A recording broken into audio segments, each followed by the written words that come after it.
The actions take place in a post-apocalyptic world. A girl named Anne roams abandoned buildings in search of something useful.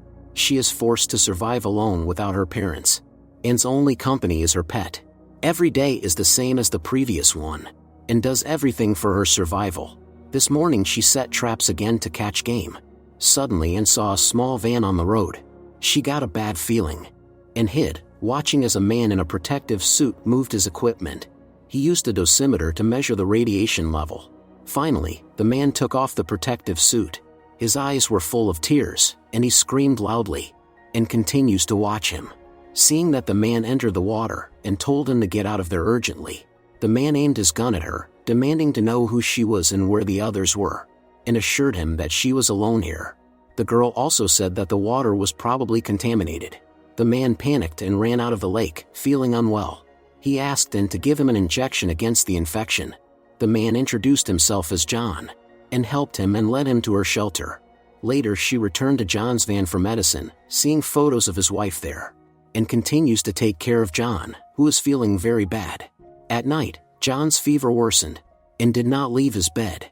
In the morning, Anne realized that he was hardly breathing. She gave him an injection, reading a prayer. The girl believes that this man is a good person. Besides, Anne no longer wants to be alone. Finally, John regained consciousness, and has a small household that feeds her. John wonders why this part of the valley was not infected. Perhaps it's thanks to the mountain range that creates a natural barrier. And said that there were other people here, including her 13-year-old brother David. They went to look for survivors, considering it their duty. John did not expect Anne to hug him. It seemed she was really lonely and scared, and prepared a bed for John, wishing him a good night. During the day, she took care of her small vegetable garden. John watched her from the window. There are many books in the girl's house that interested John. He found scientific literature. Despite feeling unwell, John decided to join in. She plows the vegetable garden by hand because there is no gasoline for the tractor. There is a gas station nearby, but the pump doesn't work without electricity. John came up with a way to start the pump manually, and is happy because it will make her job easier. In the evening, Anne and John had dinner together. As usual, and prayed. She thanked God for allowing her to survive. John told Anne that he used to be a design engineer and worked at a government facility. He survived only because he was in a bunker at the time of the disaster, and guessed that John left the bunker to find his wife. But he said that the woman was not his wife, just a friend. John wanted to find a place like this, but he no longer believed that it existed. Time passed, Anne and John were getting closer. One day John watched as Anne swam in an uncontaminated pond and caught fish. The girl grew up on a farm and therefore knows a lot of things. She told her new friend that last winter was very harsh, and could barely survive it. If the generator hadn't burned out, it would have been much easier. Learning that the girl had a generator, John immediately set about repairing it. The damage was serious, but John had an idea. They can use water streams to generate energy. They need a wheel for this. John wanted to use the doors from a small chapel, but Anne was against it. Her father built this chapel and preached here every Sunday, and believes that only thanks to their faith did God allow this place to remain uncontaminated. John, being non-religious, tried to convince the girl that electricity was much more important for them in this situation than superstitions. If they have electricity, they can plant the fields. However, Anne remained firm in her opinion. She worked in the field all day while John explored the area. He found alcohol in an abandoned store and got drunk. Finding her friend drunk, Anne helped him home. The man began to behave inadequately and did not want to let Anne go. She was very scared and could barely escape. The next morning, John of course apologized for his behavior, and assured him that everything was okay. During the day, she went to chapel where she played the piano. At some point, the girl noticed John in the window. It seems that their life has returned to its usual course. One day Anne, having done her makeup and put on a beautiful dress, set up a delicious dinner. John was surprised when she offered him wine. The girl overdid it with alcohol and offered John to dance. They kissed, after which John thanked her for a wonderful evening. However, later Anne came to his room, hinting at something more. John said that they should not rush because if it happens now, their relationship will change. The next day, Anne said John that she did not mind if he dismantled the chapel. However, now John did not want to upset the girl.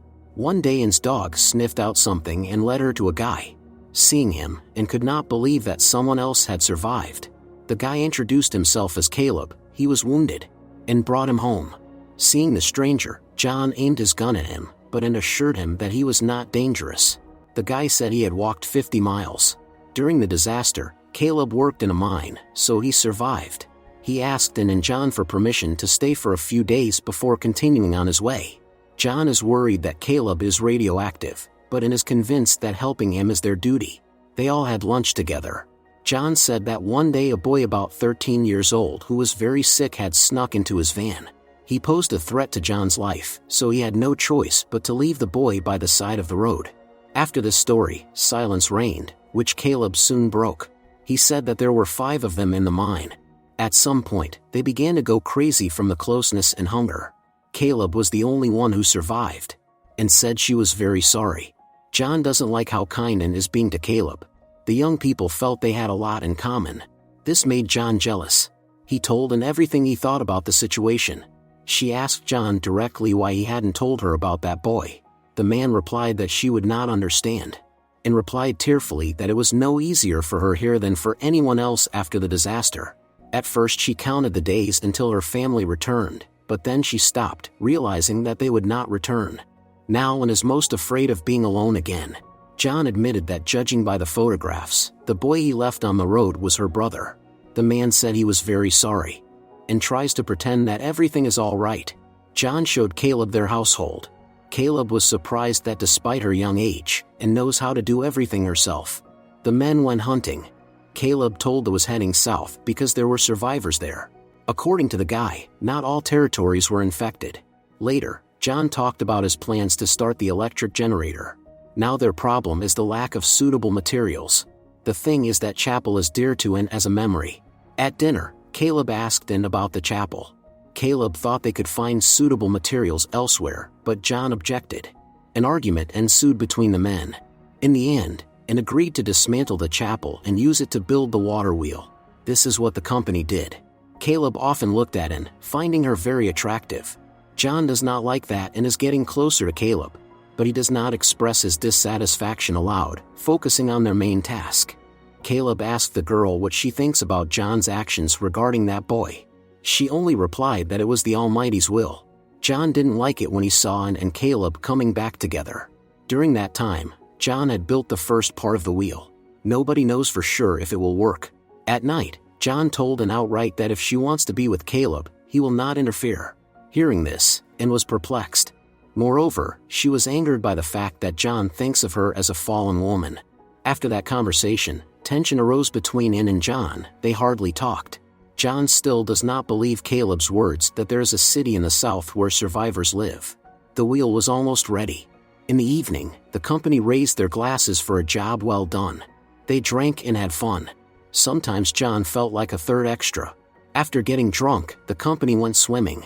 Caleb always swam next to trying to attract her attention in every way. As they were walking home, John called out to and confessed his love to her. She seemed happy to hear it. John took her hand and led her home. However, when John fell asleep went to Caleb in the morning tried to act as if nothing had happened.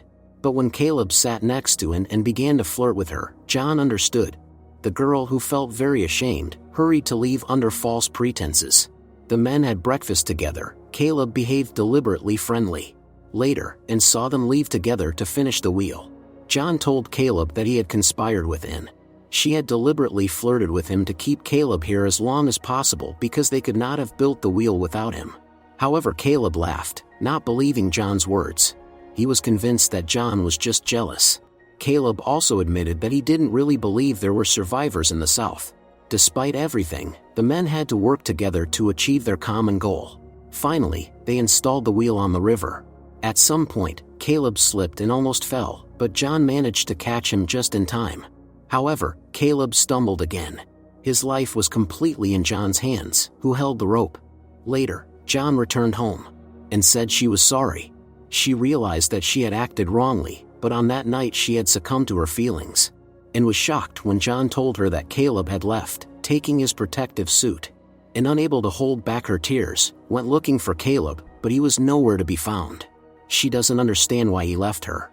Meanwhile, John wanders through what is left of the chapel. The generator now works, so they have electricity. At some point, John approached the edge of the cliff. He now had to live with the secret he was keeping, and constantly cried, unable to stop thinking about Caleb. Later, she played her piano. John came in and silently listened to her music.